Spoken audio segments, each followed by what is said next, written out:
For the October 2018 UDL and Higher Education Chat, we're going to be talking about how we implement and scale up universal design for learning in our institutions.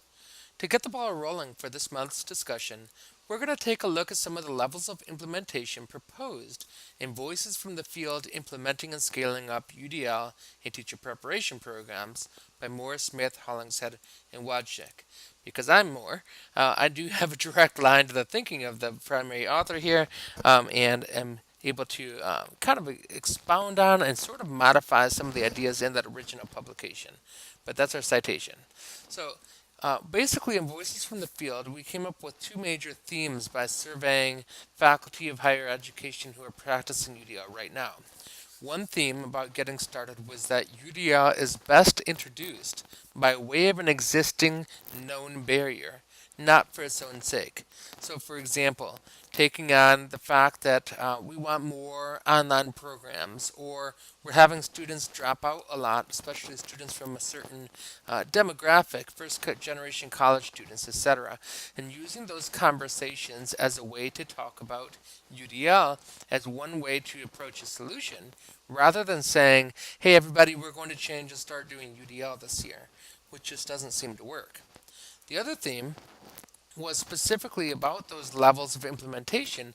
There were emerging clear and meaningfully distinct levels of implementation and actions that led from one level to the next. So those levels are we're going to focus on for a moment here. And so the first one was about an individual navigator or individual person who is driving the UDL initiative. This tends to be, again, one person or a very few people, all from the same area, like people in disability services or people in instructional design or the College of Education who are driving this sort of initiative. That person or those people tend to have strong motivation and be developed or developing in their knowledge and skill as the UDL navigator. They tend at this point to have very limited or no explicit funding or administrative support. That's really what we're trying to strive for, one of the things. The next level is the professional learning community. And here, we're seeing a smallish group of people from different areas unite around common interests in media integration. So you might at this point see some people from instructional design partnering with people from the College of Education, the College of Engineering, whatever. These different people who are getting together with a shared interest in teaching and learning and maximizing the quality of our teaching and learning practices around UDL. When we get to the stage, we're really beginning to see practical work, and that practical work, where we're changing classrooms, offers examples and insights for and from those different areas on campus. This helps prevent UDL from being compartmentalized or associated with one discipline or one service area. So, for example, we sometimes see UDL being associated with student disability services, really just being a different way of approaching accessibility or accommodations, or we associate it with the math department, and that's just a good way to teach math. By having people from different disciplines involved in it, it helps head that off. However, we do tend to see limited consistency for the students. So students may not get the full benefit of practicing towards expert learning in any given area.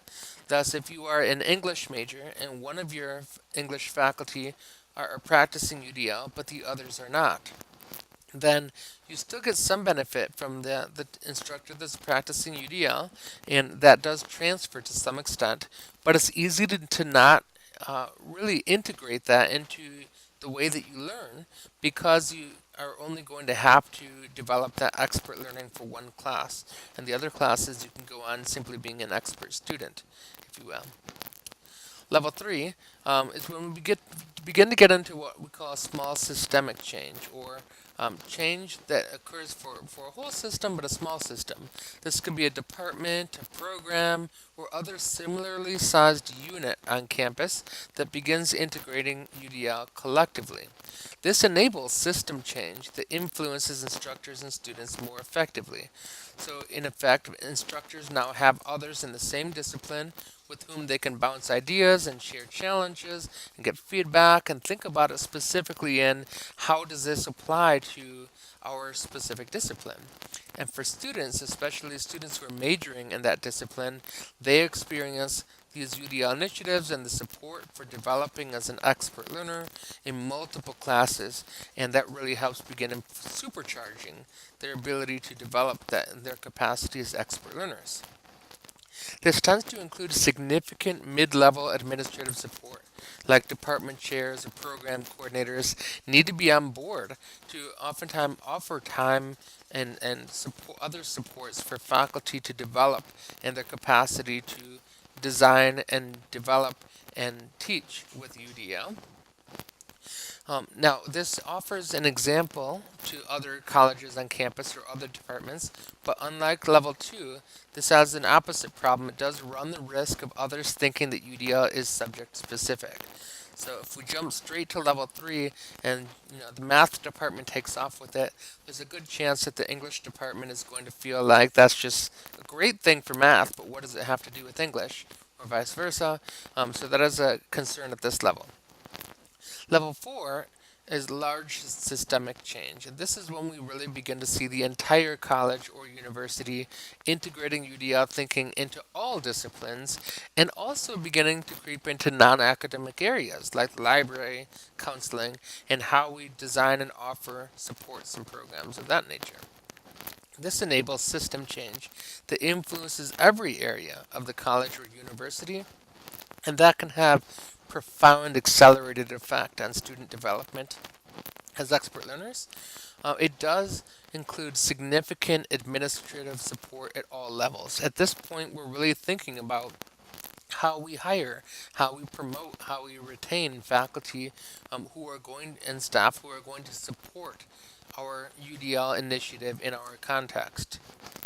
Now, this can be very challenging to attain. And so while this is the goal for us as UDL navigators, don't feel bad if your university or college is not there yet. In fact, I'm not aware of any college or university that is wholly just level 4 yet. So at this point, this is sort of a theoretical target rather than something that has been attained. What do you think?